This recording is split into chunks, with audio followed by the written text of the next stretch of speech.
зустрічі лідерів на підтримку України. Commençons la conférence de presse des résultats. Peut-être qu'on a quelques instants de cette conférence de presse du président ukrainien Guillaume Lagarde. Peut-être vous vouliez réagir sur cette force de réassurance parce qu'effectivement, Moscou a... on va écouter le président ukrainien. C'est chose sérieuse, mais j'ai très envie que le monde entier puisse passer déjà aux choses sérieuses et je voudrais remercier pour cette résolution et cette audace dont fait preuve la France et le président Macron dès le départ de cette guerre, en soutenant l'Ukraine, en soutenant les Ukrainiens, la sécurité, tous les défis, la sécurité en Ukraine et tous les défis qui sont liés à l'agression de Poutine, l'agression de la Russie. Je lui suis très reconnaissant. Hier, nous avons eu une très bonne rencontre bilatérale qui était très importante pour nous, pour les Ukrainiens, pour moi personnellement. Nous sommes préparés à ce sommet qui a eu lieu aujourd'hui, mais il y a eu quand même cet élément bilatéral pour soutenir nos forces armées, mais aussi notre population civile. Il y a eu un nouveau paquet d'aide de près de 2 milliards d'euros. Il y a une défense antiaérienne, l'artillerie et d'autres choses qui en font partie. Donc je ne veux pas aller trop dans le détail pour ne pas dépenser votre temps. Mais c'est un paquet très important. Nous avons également discuté des garanties de sécurité. C'est un des sujets principaux de notre sommet. Je tiens à remercier la France pour l'organisation de ce sommet, mais aussi remercier la Grande-Bretagne, car c'est une plateforme où les deux sont des accélérateurs et les moteurs de cette plateforme. On peut parler d'une plateforme, d'une coalition des audacieux, et c'est là que nous basons nos futurs de sécurité pour l'Ukraine. Nous croyons en Ukraine qui retrouvera la paix. Nous avons discuté des sujets importants aujourd'hui.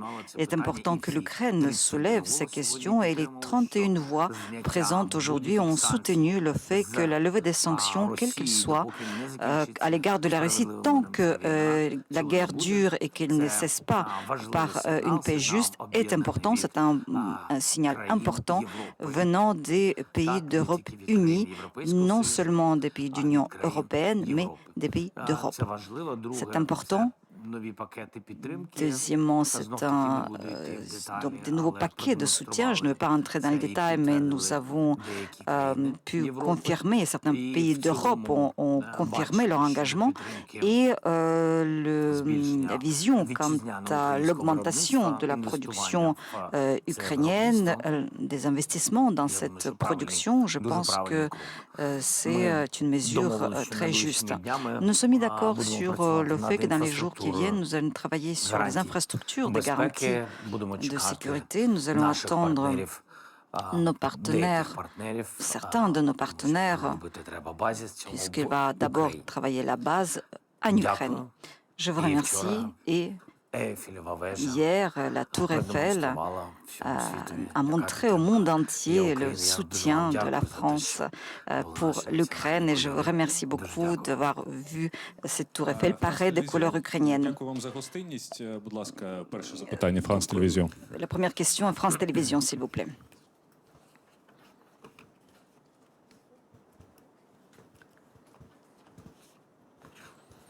Oui, Stéphanie Pérez pour France Télévisions. Monsieur le Président, Emmanuel Macron, ce matin, a souligné que le plus grand flou reste pour l'instant sur les négociations de paix qui sont dirigées par les États-Unis. Il estime aussi que les États-Unis sont un allié faible. Est-ce que vous partagez cette opinion ?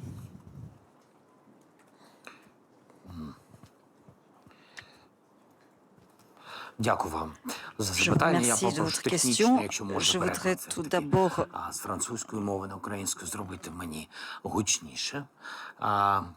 est-ce qu'on peut juste monter le son pour la traduction? Sinon, je n'entendrai pas tout. Donc, je vous remercie. Incontestablement, l'Amérique est importante, très importante. Et les décisions que l'Amérique peut prendre aujourd'hui peuvent réellement avoir un impact sur la fin de cette guerre, en tout cas pour inciter Poutine à vouloir finir la guerre. Car aujourd'hui, ce qu'il cherche, c'est à séparer l'Europe et les États-Unis. C'est son désir et toute la machine de Kremlin travaille là-dessus. Et ce n'est pas la première année que ça dure, à séparer l'Europe, à affaiblir l'Union européenne, à affaiblir les États-Unis et séparer les États-Unis tout simplement à l'intérieur quant au soutien de l'Ukraine, créer des divisions. Et c'est son désir. Nous voulons que l'Amérique soit plus forte et je suis d'accord avec Emmanuel que nous avons tous besoin, ce n'est pas une question de désir, nous en avons besoin que les États-Unis, à l'égard de la Russie, soient plus forts. Nous tenons à ce que le président des États-Unis, à l'égard du propriétaire du Kremlin, soit plus fort. Et c'est important pour nous. Mais pour cela, il faut travailler là-dessus, il faut travailler au niveau des leaders officiels et d'autres formats de diplomatie, travailler avec la Maison-Blanche. Дякую, будь ласка, Суспільне телебачення Україна. Суспільне.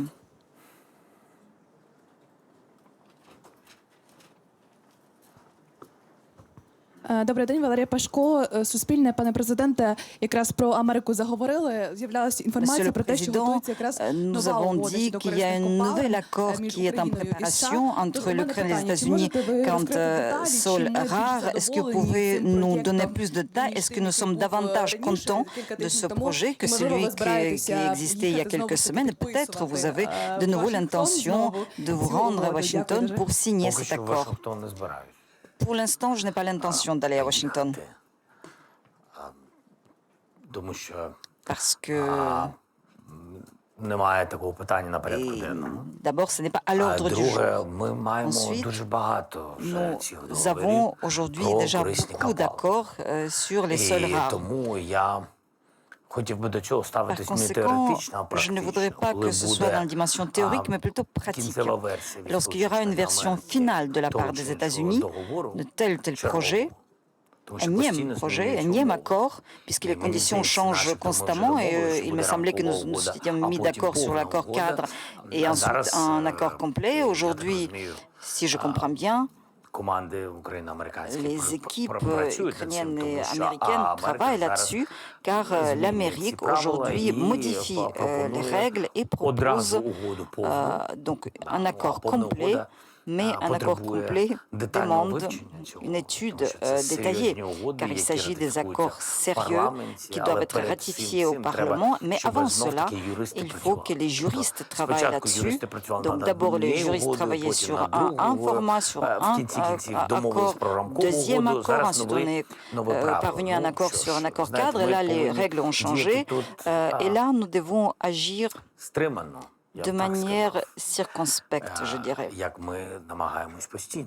Comme nous essayons de faire toujours d'ailleurs, de manière calme, sans énervement, les juristes vont étudier l'accord.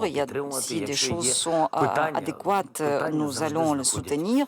Les questions doivent toujours trouver leur réponse. Donc pour l'instant, il est trop tard de parler de l'accord dont la version a déjà été changée plusieurs fois.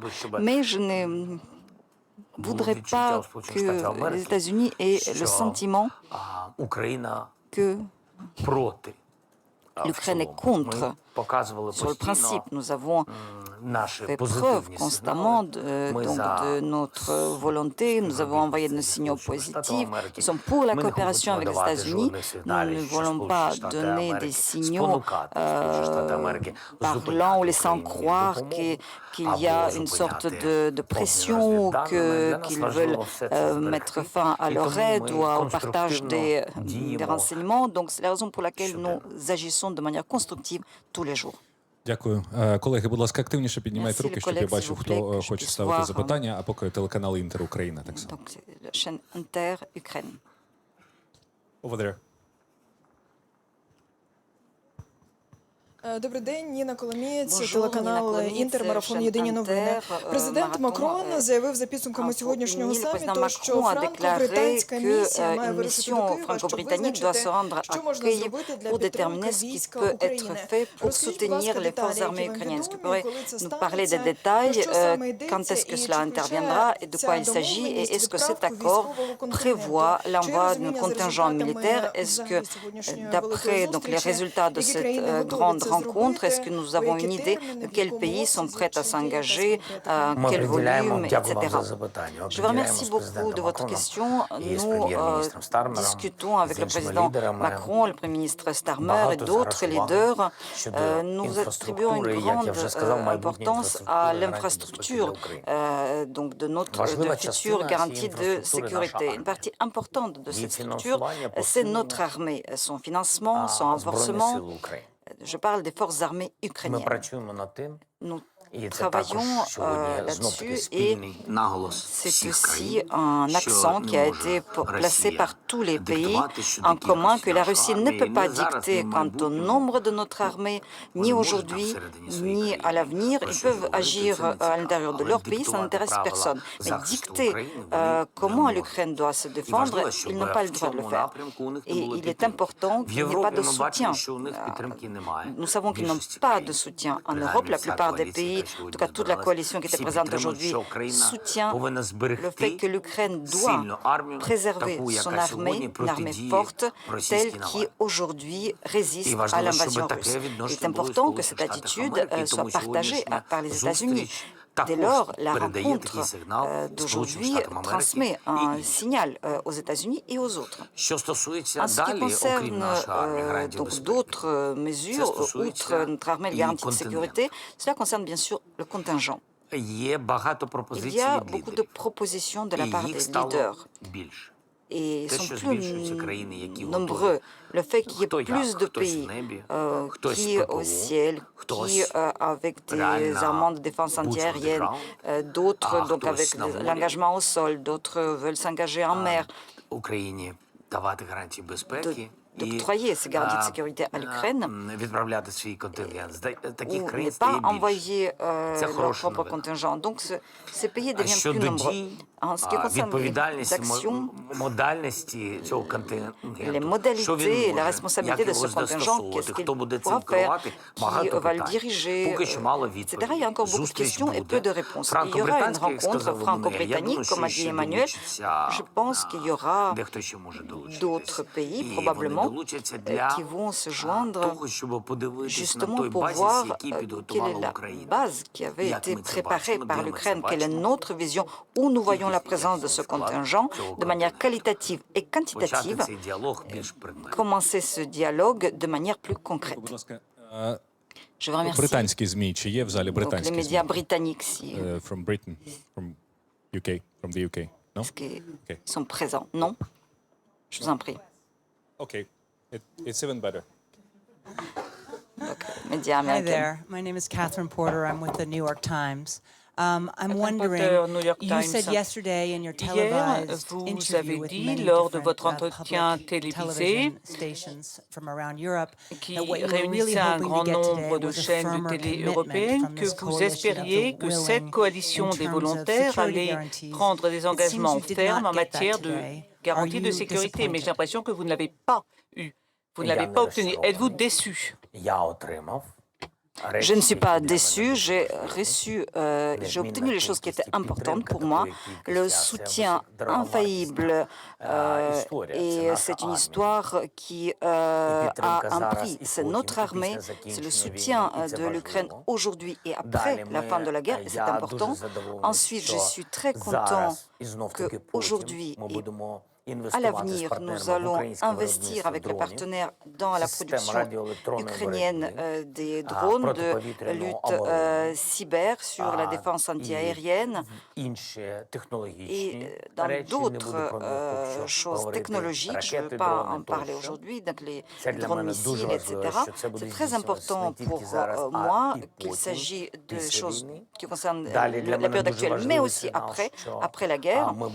Et un autre signal important pour moi est le fait que nous allons ouvrir des plateformes pour la production des drones en Ukraine, aujourd'hui et après la guerre. Et pour moi, ce sont des garanties de l'élargissement de ce processus technologique. Ensuite, ce qui est important, ce sont les sanctions. Après ce qui se passe dans le monde, après les signaux que nous avons entendus en Arabie Saoudite, venant de ce côté-là, en ce qui concerne les sanctions et la possible levée des sanctions, ce sont des signaux dangereux. Aujourd'hui, tout le monde a confirmé que aucun partenaire, personne en tout cas des présents, n'a l'intention de lever les sanctions. Bien au contraire, nous insistons sur la poursuite des sanctions et leur augmentation, le nouveau paquet. En ce qui concerne le contingent, je considère que différents leaders ont leur propre vision. Il y a des leaders qui disent qu'ils n'ont pas le droit d'oublier l'OTAN. Et là, nous sommes d'accord avec eux, car c'est la structure la plus simple, la plus claire. Et pardonnez-moi de me répéter, c'est aussi la structure la moins chère. Au lieu de construire toute une infrastructure en Ukraine, il y a déjà une structure de sécurité qui s'appelle l'OTAN et qui existe déjà. Bon, la situation est telle qu'elle est aujourd'hui. La question de l'OTAN, pour l'instant, n'est pas vraiment très activement discutée. Mais il y a des leaders qui soutiennent cette direction. Et d'autres leaders qui disent que peut-être il y aura des garanties de sécurité à l'image de ce qui existe dans d'autres pays en cas d'agression. Donc il y a, en cas d'agression, il y a certains pays qui se mobilisent, mais se mobilisent de manière pleine et entière. Donc là non plus, je n'entre pas dans le détail, il est trop tôt de le faire, mais il y a la base qui est constituée par l'armée ukrainienne, le contingent qui est présent en Ukraine en air, en mer et au sol. Et nous considérons que l'Ukraine proposera un algorithme pour le dialogue et je pense que cela viendra dans les 7-10 jours qui viennent, après cette rencontre annoncée par le président Macron. Et je pense que dans une atmosphère amicale, nous allons nous discuter déjà sur le terrain qui sera préparé. Nous allons proposer une idée de base, une stratégie de base. Donc, je suis content. Так, будь ласка, по центру. Question au centre. Bonjour, Didier Loras de l'agence France Presse. Deux questions. La première, est-ce que vous êtes optimiste sur la capacité des États-Unis à accepter d'apporter à l'Europe le soutien aérien qu'ils demandent en cas de déploiement de forces européennes en Ukraine? Et la deuxième question, c'est un de vos conseillers, qui est un des négociateurs actifs aujourd'hui, a confié à l'AFP hier que, ouvrez les guillemets, nous ne voulons pas d'une force d'interposition, nous voulons des soldats européens prêts à se battre en Ukraine. Est-ce que vous êtes d'accord avec ça? Merci beaucoup.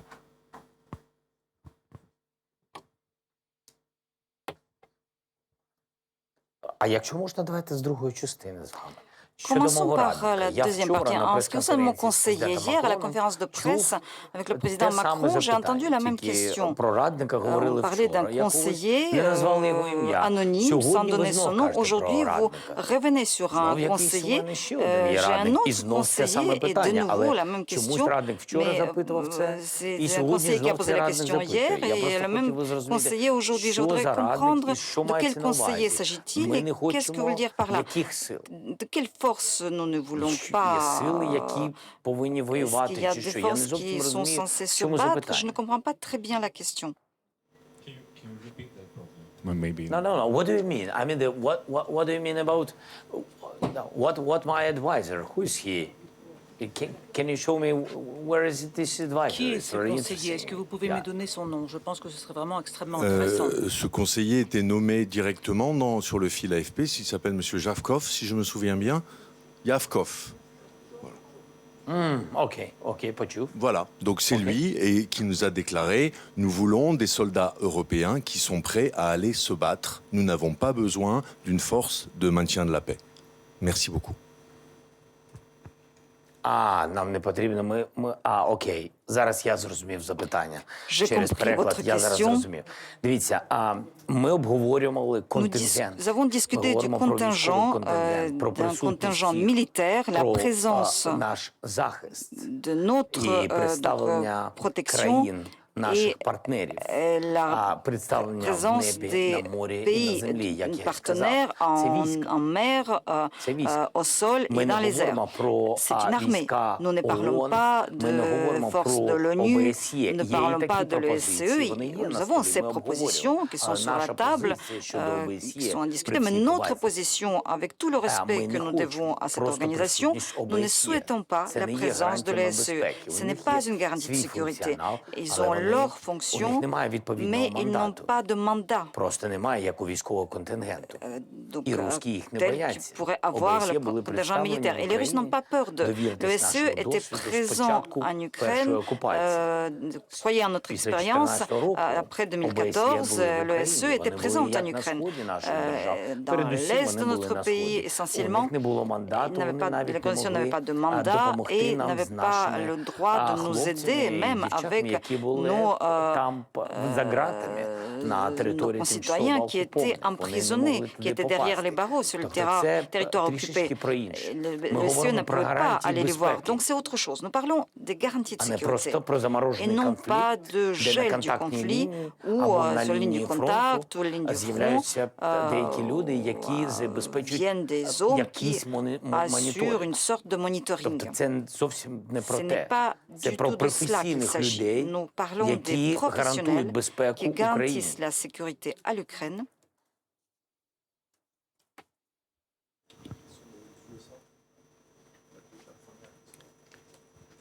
I don't have translation. Excusez-moi, j'avais posé une première question d'abord sur votre optimisme en la capacité des États-Unis d'accorder aux Européens le soutien aérien notamment qu'ils réclament en cas de déploiement de forces sur votre territoire. Merci. Дякую. По-перше, ми Je vous remercie. Tout d'abord, nous voudrions agir ensemble avec les États-Unis pour que ces garanties de sécurité soient assurées aussi bien par l'Europe que par les États-Unis. Et je le souligne constamment. De même, de la présence des États-Unis dépend aussi la présence des partenaires européens. Le nombre nous aurons un contingent plus important si les États-Unis le soutiennent. Qu'est-ce que les États-Unis seraient prêts à donner? Je n'ai pas cette réponse. Car nous n'avons pas encore discuté avec eux. Для мене важливо, це я з Трампом обговорював, з президентом Трампом. Я йому сказав, що для нас важливі системи протиповітряної оборони.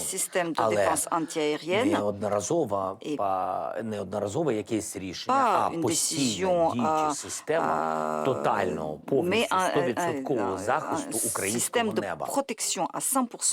Ми говоримо про високоякісну і кількісну de la composante qualitative et quantitative dont feront partie les patriotes, les ASAMS, etc. Cette présence des États-Unis est importante. Et je considère que ce sont aussi des garanties de sécurité. Et c'est aussi la flotte aérienne. Nous avons discuté avec les collègues européens, mais en ce qui concerne les États-Unis, cette question donc de manière précise, détaillée, n'a pas encore été soulevée. Телеканал Freedom, будь ласка, Україна. Перший.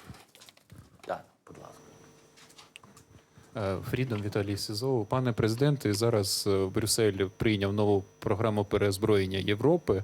Вони постійно підкреслюють, що участь України унікальна, що це майже відношення до України як до члена Євросоюзу. C'est l'attitude de l'Ukraine maintenant comme pour un membre de l'Union européenne et que l'Ukraine peut déjà bénéficier de certains mécanismes financiers de l'Union européenne.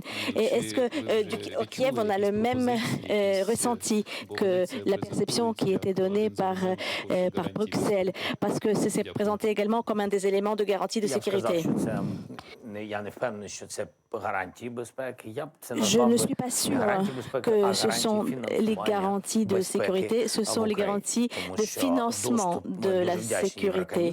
Nous sommes très reconnaissants à l'Union européenne, à la Commission européenne, au président de l'Union européenne de nous donner ce levier pour que l'Ukraine puisse avoir accès à ces programmes au même titre que les autres membres de l'Union européenne. Par exemple, s'il s'agit du programme Rearm Europe, une partie des financements qui seraient prévus pour défendre l'Europe à titre bilatéral, les pays peuvent investir dans les coproductions en Ukraine. C'est important parce que justement, il s'agit des coproductions.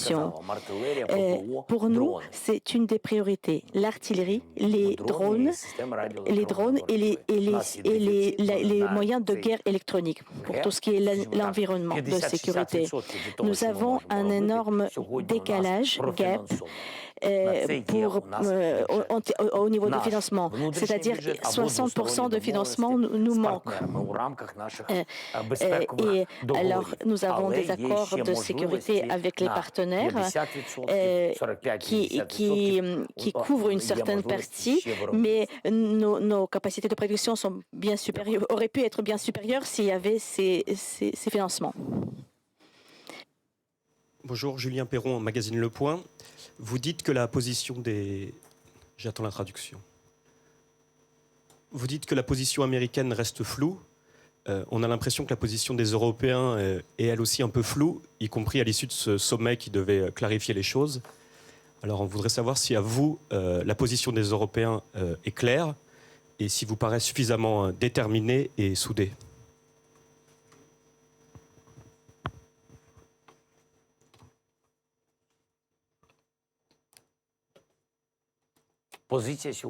La position des Européens aujourd'hui a été unie et claire en termes des choses qui ont été posées, des principes qui ont été posés, les sanctions, l'investissement dans la base industrielle et technologique de la défense ukrainienne et les garanties futures pour l'Ukraine. Ensuite, la position n'était pas clarifiée concernant le contingent de réassurance parce qu'il faut encore en définir le cadre et de mandat, mais il s'agit des nombres de pays précis qui vont y participer. Mais chaque sommet c'est un avancement. C'est un avancement et une clarification. Un exemple. Et on en a pas parlé encore. La position ukrainienne, elle, est très claire. À la table de négociation autour des conditions de la paix, l'Europe doit être présente. Obligatoirement. Il n'y a pas d'alternative. C'est la position de l'Ukraine que l'Europe doit être présente à cette table. Mais l'Europe est très grande, donc elle a besoin des porte-paroles, des représentants. Parce que aujourd'hui, par exemple, on s'est mis d'accord que l'Europe, qui est la voix de l'Europe à cette table de négociation, sera représentée par le tandem franco-britannique. C'est important. Et nous souhaitions transmettre ce signal à tous les autres partenaires et en premier lieu aux États-Unis. Et chaque sommet de ce type, c'est une occasion de clarifier nos positions et de se concerter sur les pas futurs. Parce qu'aujourd'hui, 31 pays ont participé au sommet. En fait, il y a une dynamique assez large pour converger au niveau des 31 pays.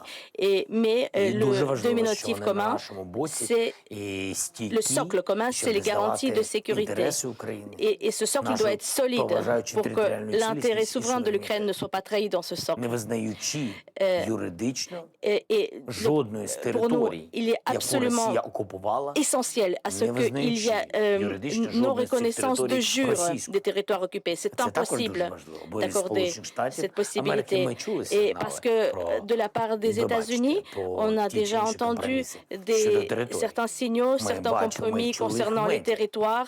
On a lu les médias, par exemple, en Arabie Saoudite, on n'en a pas parlé de ça. Et ce qui est important, c'est qu'au niveau des Européens, il y a cette position concertée, cette voie unique.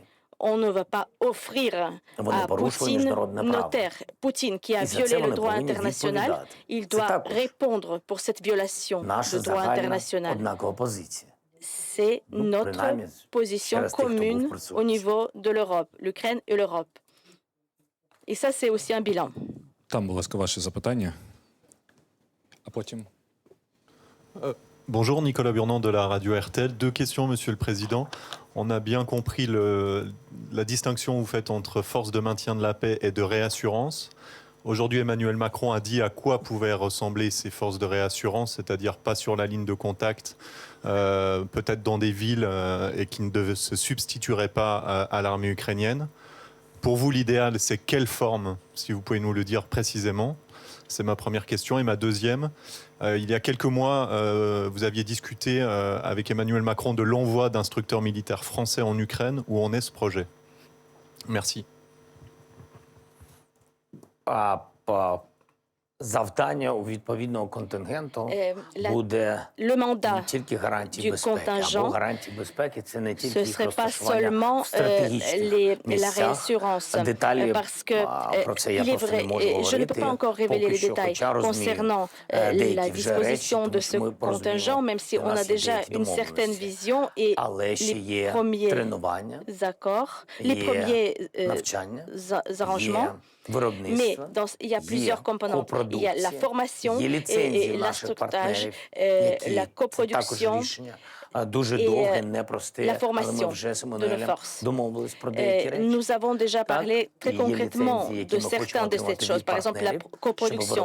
Nous avons évoqué des licences de transfert de technologies très concrètes pour commencer à produire le plus vite en Ukraine, parce que la production en Ukraine, c'est à moindre coût et c'est plus rapide pour nous, pour le front.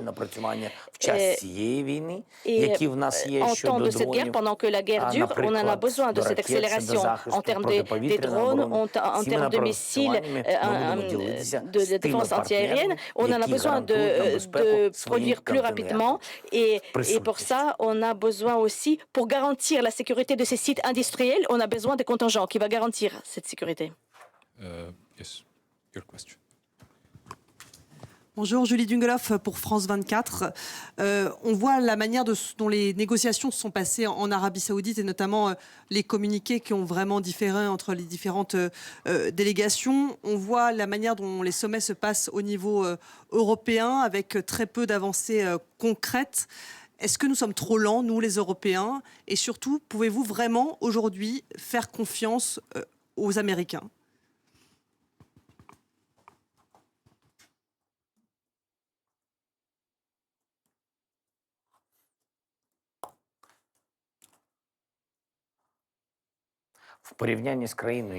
Comparé avec un pays qui est en temps de guerre, qui vit en temps de guerre, le monde entier, le reste du monde entier vit dans un temps lent.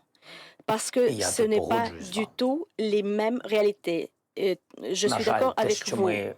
Temps de paix et temps de guerre.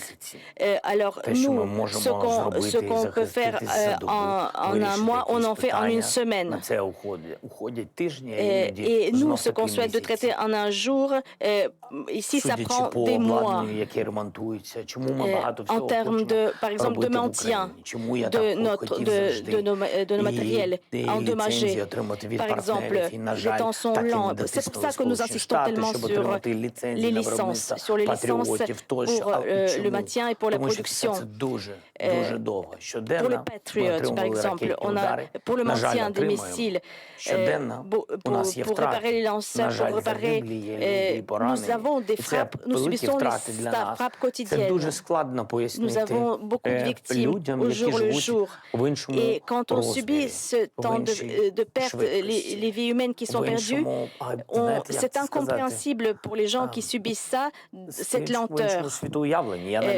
C'est vrai, c'est deux mondes différents, temps de guerre et temps de paix. Je ne voulais pas évoquer cet aspect, la confiance et la méfiance. Mais un des représentants qui traite avec la Russie, Vitkov, quand il parle, il avance certaines choses. Pour nous, les Ukrainiens, ça paraît tellement abstrait et tellement d'une autre planète qu'on n'en voit pas le rapport par rapport à notre réalité, qui est celle de guerre. Et nous, d'abord, on nous l'a présenté comme quelqu'un de très solide, qui a fait une carrière dans l'immobilier. Et par exemple, quand on est justement dans l'immobilier, on a l'habitude de parler d'emplacement, d'exposition par rapport à la fenêtre, combien de pièces. Et alors nous, quand on s'agit de l'immobilier en Ukraine, la première question, est-ce que quand on achète, est-ce que on loue, est-ce qu'il y a un abri? Est-ce qu'il y a un abri anti-aérien dans l'immeuble? Le critère numéro un, c'est ça, c'est pas l'emplacement.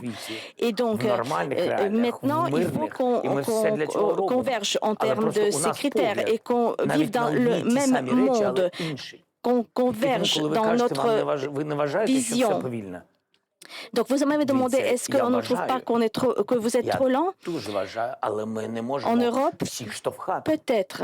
Peut-être c'est ce que je pense, mais on ne peut pas faire pression. On ne peut pas apprécier parce que c'est vrai, notre tempo n'est pas le même. Voilà, c'est juste une autre temporalité, mais c'est pas une question de confiance ou de méfiance avec l'Europe, je veux dire. Et alors, par rapport aux États-Unis, vous avez demandé la question de confiance. Aujourd'hui, je pense que l'Europe serait beaucoup plus en sécurité si l'Ukraine est soutenue par tous les partenaires. C'est quelque chose de très pragmatique. Tout le monde se sentirait en sécurité. Le futur, l'avenir doit être construit sur les alliances de sécurité, mais qui ne sont pas seulement des papiers qu'on signe, mais ça doit reposer sur une base solide. Les décisions doivent être prises rapidement. Voilà, un autre exemple, les communications. Par exemple, avec Emmanuel, je parle dans un régime pratiquement quasi quotidien. Dès qu'on a besoin de communiquer. Et c'est aussi une communication que j'ai établie en temps de guerre avec d'autres leaders.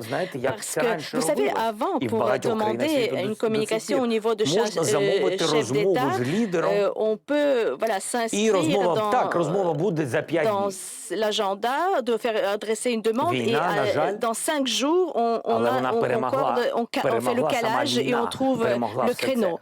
Eh bien, c'est pas comme ça que ça se passe en temps de guerre. Maintenant, c'est un pot de guerre, les technologies, le sursaut technologique qu'on a fait, ça nous force à aller de l'avant plus vite. Je me rappelle, les premiers jours de guerre, en 24 heures, je pouvais passer 20, 25, 30 appels. Donc j'avais au bout de fil 30 leaders du monde. Si je devais passer par tout ce rouage bureaucratique habituel, si je ne pouvais pas appeler en direct, je pourrais vous dire, je vous assure, on n'aurait pu arriver à ce qu'on a pu faire. Donc, ceci est vrai et pour les forces armées et pour les autres domaines. Moi, Je me considère comme le communicant en chef. Je suis chef de guerre et le communicant en chef. Et c'est moi qui a donné cela. Et les choses ont changé. Oui, et donc je trouve, oui, vous êtes un petit peu trop lent, mais vous êtes accéléré. Bonjour, Philippe Ricard pour le journal français Le Monde. Merci pour cette conférence de presse. Puisqu'on parlait de communication, notamment entre vous et différents dirigeants occidentaux, comment qualifieriez-vous actuellement vos relations avec Donald Trump, 15 jours bientôt après ce qui s'est passé dans le bureau ovale, ou un peu plus de 15 jours? Est-ce que vous lui faites de nouveau confiance d'une certaine façon? C'est un petit follow-up par rapport à une question précédente. Et à quel moment, en parlant de la méthode un peu de négociation choisie par les Américains, à quel moment est-ce qu'à votre avis, il faudrait passer à des négociations directes États-Unis, Russie, Ukraine, éventuellement avec les Européens, dans la même salle, discutant directement des choses? Qu'est-ce qui fait que ça bloque cette façon de gérer une négociation habituellement pour chercher la paix? Est-ce que c'est lié au refus de Poutine de vous voir, à votre refus de le voir, et qu'est-ce que vous attendez pour éventuellement passer à un autre format? Merci. Quel blocage? C'est la Russie. Et en personne, Poutine. Tout est très simple. Poutine n'est pas prêt encore pour les négociations en direct.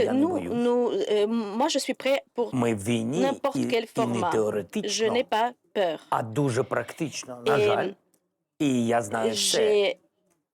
Je pense que j'ai une approche pragmatique.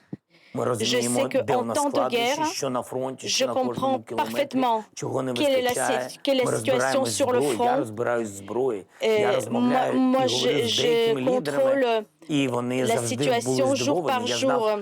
Les besoins en termes de matériel, les besoins. Et par exemple, quand je parlais avec les leaders, justement, moi, j'ai essayé d'être tellement bien renseigné que souvent j'étais mieux informé concernant les équipements présents dans les stocks dans certains pays et en armement que les leaders eux-mêmes.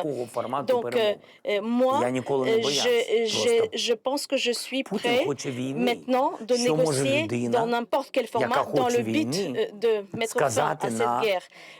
En revanche, Poutine, lui, c'est quelqu'un qui souhaite que la guerre perdure.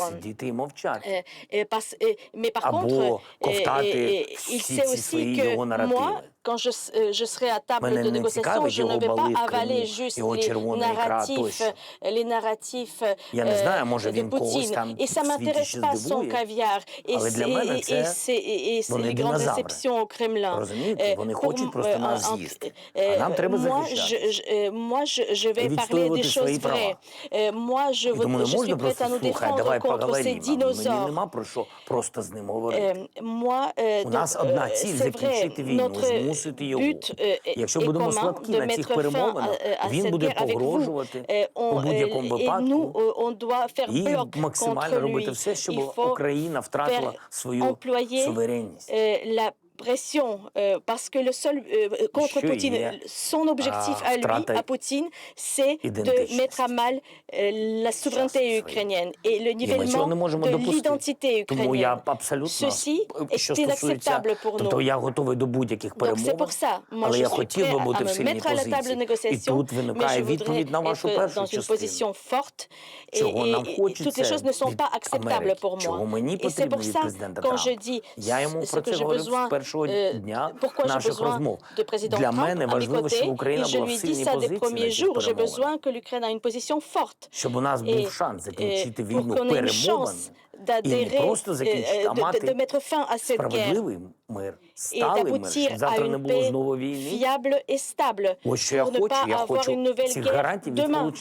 C'est pour ça que j'ai besoin de garanties des États-Unis ce n'est pas quelque chose de personnel par rapport à Trump, parce que je lui ai même dit que dans 4 ans, il y a un autre président aux États-Unis, et à 10 ans encore un autre, mais les nations américaines et ukrainiennes, elles vont exister. Donc, si aujourd'hui Poutine promet quelque chose à Trump et vous avez semblant à lui croire, mais qu'est-ce qui serait après vous si Poutine viole ses promesses? Qui ensuite, in fine, répondra devant les nations? Les nations, ils ont besoin de paix fiable et durable. Et peu importe qui est en fonction, en ce moment président, Premier ministre, de moment, l'essentiel, c'est un socle solide des garanties. Et aujourd'hui, c'est vous qui êtes en poste, Donald Trump, et c'est vous qui présidez aux destinées. Et c'est à vous de mettre la force dans la négociation. Si vous ne proposez pas l'option de l'OTAN, proposez-nous autre chose, mais qui travaille de manière équivalente. Je ne sais pas ce que c'est. Nous avons abordé différentes options, mais on n'a pas d'autre choix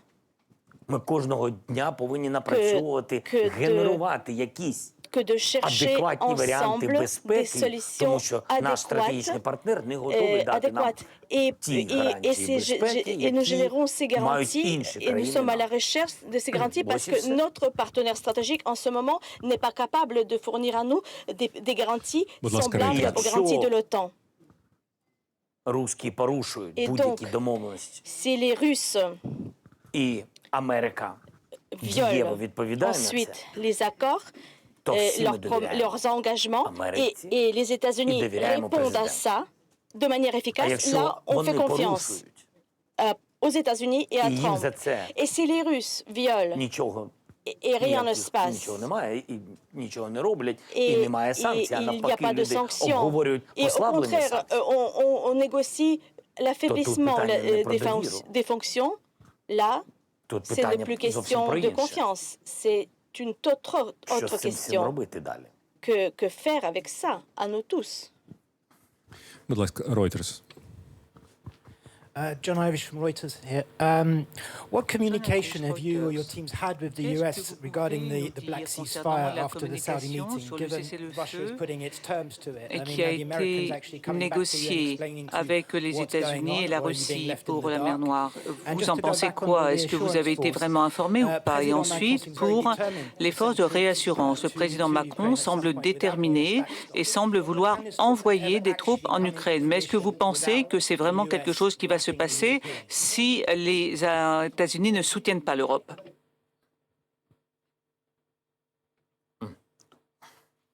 Commençons par la première partie et ensuite la deuxième partie, si c'est possible. J'aimerais que vous détailliez ce que vous attendez à entendre de ma part. Je n'ai pas trop compris en ce qui concerne l'armée. Commençons par la première partie, donc. Nous avons eu 2 rendez-vous en Arabie Saoudite. La première rencontre, on est arrivé puisque les États-Unis nous ont proposé le cesse-le-feu sans condition. C'était une proposition des États-Unis, pas la mienne, pas celle de notre peuple. C'était la proposition des États-Unis. Ce qui était important pour nous, c'était de débloquer l'aide et d'avoir l'accès aux renseignements et aussi de montrer que l'Ukraine aspire à mettre fin à la guerre via le chemin diplomatique afin de ne pas perdre nos gens. Et je pense qu'on a réussi. Les États-Unis ont débloqué, on a tout montré et les Américains nous ont dit on aura cette conversation parallèle avec les Russes. Quant aux Russes, ils n'ont pas accepté le cessez-le-feu sans condition. Et avec cela, ils ont montré aux Américains, c'est mon avis, et je pense qu'après ça, c'est les sanctions, c'était le tour aux sanctions. Ok, d'accord. Bon, faisons une pause, on ne va pas faire des recommandations aux États-Unis, ils ont leurs conseillers et tout. Mais les Russes ne l'ont pas accepté. Les Russes ont proposé un autre format. Nous ne sommes pas au courant. On pourrait que faire des analyses, de supposer. On a eu le deuxième rendez-vous où un cessez-le-feu partiel a été proposé par les Américains. Et je dois dire que c'est ce qui était eu en Burgenstuck, pardon, c'était sur la lenteur de temps. C'était votre question. D'ailleurs, silence au ciel, sur le mer, et l'échange des enfants, c'était la formule de paix articulée en Suisse il y a 1 an et demi. Et ensuite, on pose les questions si on est trop lent pour mettre fin à la guerre. Ok, bon. Les États-Unis ont réussi de négocier avec les Russes et de parler d'un cessez-le-feu en général. Et ils ont proposé le même agenda. Le silence dans le ciel, silence dans les mers et l'échange humanitaire. Et nous avons eu ce rendez-vous, c'était notre agenda. On pensait que les États-Unis avaient en parallèle le même rendez-vous avec les Russes et qu'ils ont eu le même agenda.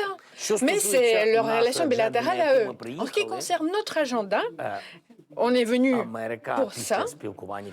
Les Américains, après les consultations avec les Russes, ils ont dit qu'ils sont prêts d'arrêter les frappes sur les infrastructures énergétiques et de mettre le silence dans la mer. Vous venez de parler uniquement de la mer Noire. Et moi, je vous dis, c'est ce que les Russes ont besoin, de mettre le silence dans la mer. Nous, on fait que fonctionner le couloir. La sécurité alimentaire fonctionne sans les Russes depuis bien longtemps. Mais bien sûr, nous sommes pour un cessez-le-feu sans condition. C'est pour ça qu'on est prêt pour les infrastructures énergétiques, la question de la mer, etc. Mais les Russes sont en train de changer les conditions tout le temps. Et ils évoquent les sanctions, le lever de sanctions tout le temps. Ben voilà, c'est tout ce qui se passe. C'est pour ça qu'il y a 3 documents différents. Un document, c'est ce qui a été proposé à nous par les Américains et qu'est-ce que nous avons soutenu. Deuxième document, c'est ce qui a été parlé entre les Américains et les Russes et c'est ce qui a été apparu sur le site officiel de la Maison-Blanche. Et le troisième document, c'était un document des Russes qui s'en foutent de les négociations avec les Américains parce qu'ils ont leur propre position. Voilà ce qui s'est passé. C'est à peu près ça. Now?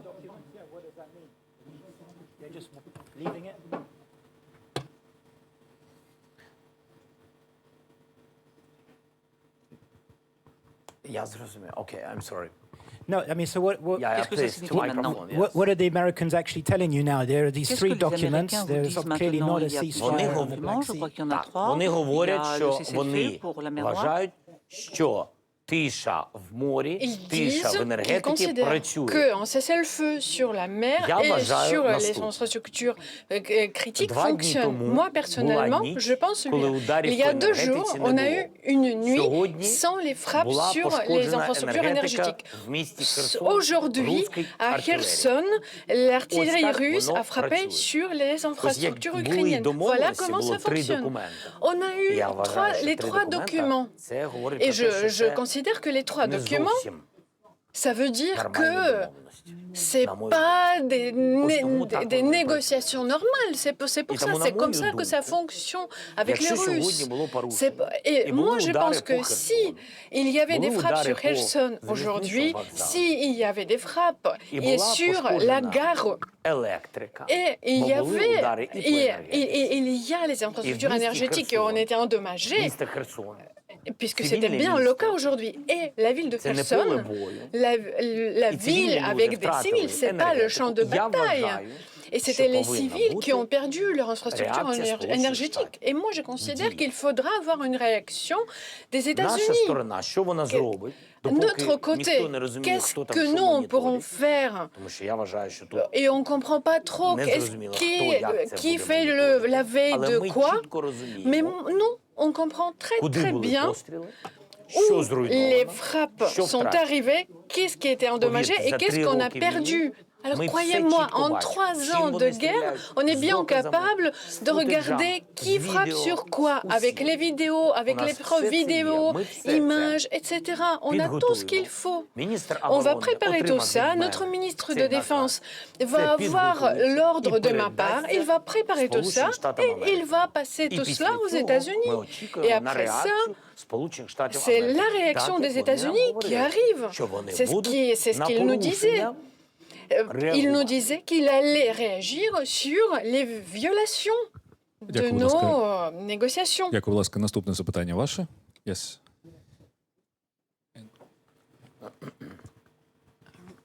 Merci. Bonjour, Monsieur le Président. Elsa Vidal, BFM TV.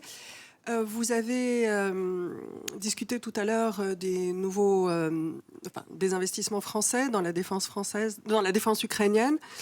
Avez-vous discuté également de la possibilité non pas de saisir les avoirs russes, mais de ce plan qui consiste à garantir un prêt à l'Ukraine en utilisant les avoirs comme garantie en vue de réparation? Et quel est, de votre point de vue, le schéma le plus utile pour l'Ukraine vis-à-vis des avoirs russes?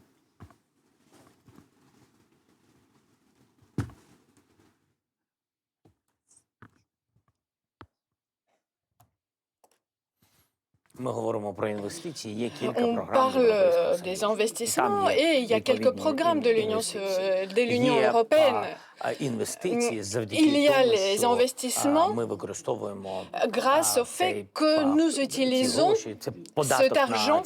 Il s'agit des intérêts sur ces avoirs gelés russes. Vous êtes bien conscient, nous avons le droit pour cela. Mais la manière la plus sécurisée, c'est d'avoir une possibilité de prendre ces avoirs gelés russes et de les dépenser pour ce qui a été détruit par la Russie, notamment pour reconstruire notre armée, nos infrastructures, pour construire les abris anti-bombardement pour les enfants aux écoles, dans les universités, dans les hôpitaux, dans les écoles, etc.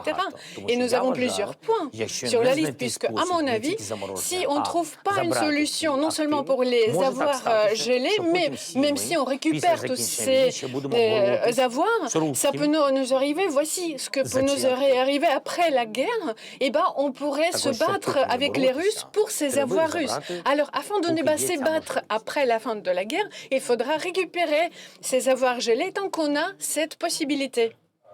Колеги, спілкуємося майже годину, тому мусимо завершувати. У нас залишається час для останнього запитання. Будь ласка, alors ça fait presque une heure qu'on parle. Nous avons une question nous avons le temps pour une dernière question. Télévision suisse, Burkenstock en l'occurrence. Peut-être une question plus personnelle. Dans quel état d'esprit vous quittez Paris aujourd'hui? Est-ce que ce sommet a fait se rapprocher à un cessez-le-feu ou la paix, selon vous, dans votre état d'esprit? Peut-être un message que vous donneriez aux citoyens européens en général, au-delà des discours qui seront portés par les différents chefs d'État?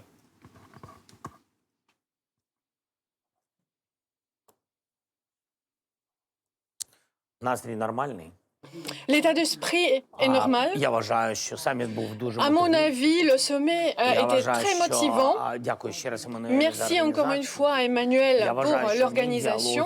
À mon avis, mon dialogue avec les dirigeants nous motive et je pense que tous les dirigeants européens sont là et nous soutiennent.